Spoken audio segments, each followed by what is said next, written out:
Hello, welcome to Homesteading Northwest Florida. It is Friday, January 26th at 9:40 in the morning. And January 26th, it's pretty warm out, but it's been raining for 3 days in a row. And before that, we had 20 degrees at night, 17 degrees at night. We had under freezing temperatures. That's what we had here. We had freezing nights, and then now we have the southern winds with some warm temperatures, even at night. Last night was like about 63 degrees, really humid. Like I've got 77% humidity in the house. And it is 63 degrees. You can tell from our outdoor temperature. And yes, there is a thing as too much rain. So, yeah. I'll put my solar light out here where it's not soaked with water. But, I use this black grill cover to cover my water during the freezing nights. I do have it all insulated here, and it is PEX that I put in. So that's doing well.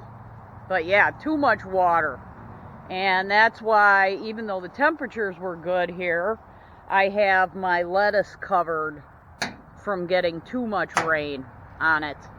Now I'll take this off for it to get, and it's not going to be sunny.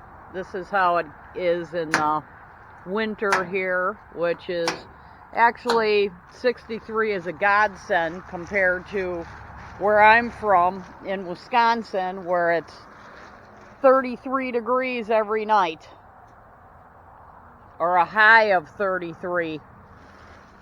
So yeah, there is this thing as too much water, and that's what can happen here, is too much rain, and it like pummels the ground with how much force the rain's got.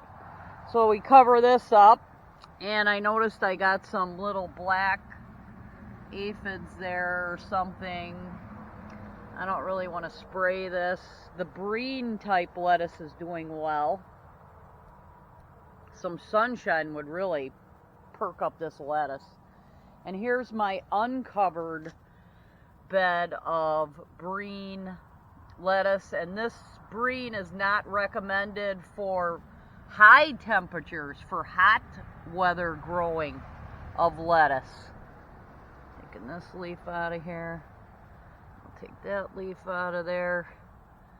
All that does is, and here's our turnips. They're doing pretty good. I think this is the 7-top variety. That's doing pretty good, but everything, it just pummels the dirt, so you almost have no soil left. That's what happens. It just keeps on, there's so much rain, hard rain. So yeah. No, my nectarine trees are not looking great here. But this, yeah, after the really cold temperatures, yeah, it did get really cold for 4 nights. 20 degrees, 17 degrees. And then now, the last couple days have been really warm and rainy. Just raining and foggy all day. London fog. So yeah, we've got high humidity. And this doesn't look good. Doesn't look like the pepper plant made it, but maybe a little part of it. I probably will weed this more closer to the spring.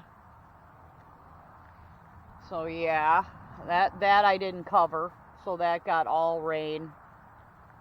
As much rain as it can handle.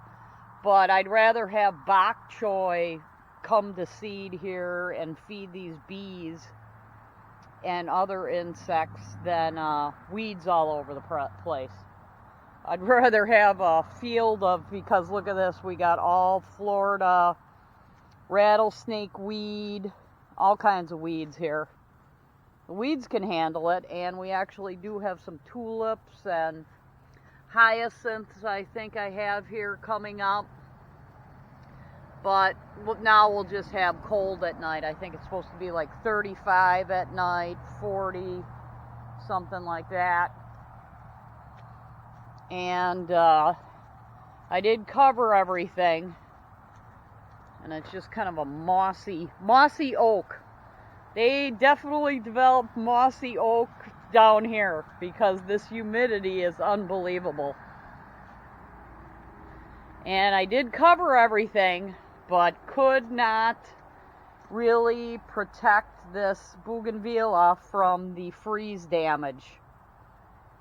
So it's got freeze and now it's got humidity, which it doesn't really like, but at least the temperature, I've been leaving it open at night and the temperature is 63 at night now compared to 17 and 20. So it's definitely a swing temperatures, temperate climate, zone 8A, gardening Florida. This is a hibiscus, didn't make it, or most of it didn't make it, you know, even though it was close to the building. And here is my Mexican petunia. These are perennials and they will come back. But if you look at my videos during its Ruellia Mexican petunia, you'll see that this is beautiful during the summer. But that freeze definitely took it. Oh, and here's an aloe vera. I have an aloe vera plant here. And all the top and outer stuff got frozen, even though it's close to the building. But couldn't stop that 17 degrees. And it got frozen, but the center aloe vera is living. So, you know, nothing stays great here if you can't prevent. You know, I had this covered, I had it, but it was only 40 degrees during the day. 17 at night and 40 degrees during the day. Pine trees don't seem to matter. Here's my little pine tree seedling area, which I'll move these someday maybe to somewhere else. But we got camellias that didn't get frozen. Now this plant is in a real good spot where it's on the top, it's covered by large trees. That's supposed to prevent frost damage, is the large trees above, like we got here. And we got some camellias. Very pretty. Love this plant. Although it got clipped by a pine tree one time. A big branch came down and chopped off part of it. So it's not as big as it would be if that didn't happen. And here's the old blooms. They're like frozen. I could pull this right off of here, kind of, maybe. But yeah, here's a new bloom. So this one does well in this spot. Pretty camellias. Love them. Wish I had more. May do some air rooting or something of that. But we got some firewood action over here. Did a lot of that before the cold snap. And yeah, here's the demonstration of how much rain we got. So that's probably in a wheelbarrow. That's probably about 3 or 4 inches worth of rain. And it did freeze during those freeze times. There's a little water in there, got frozen. So we had both. We had super cold temperatures for about 4 or 5 days, and now we have super warm temperatures now that the southern wind takes over, not the north wind. So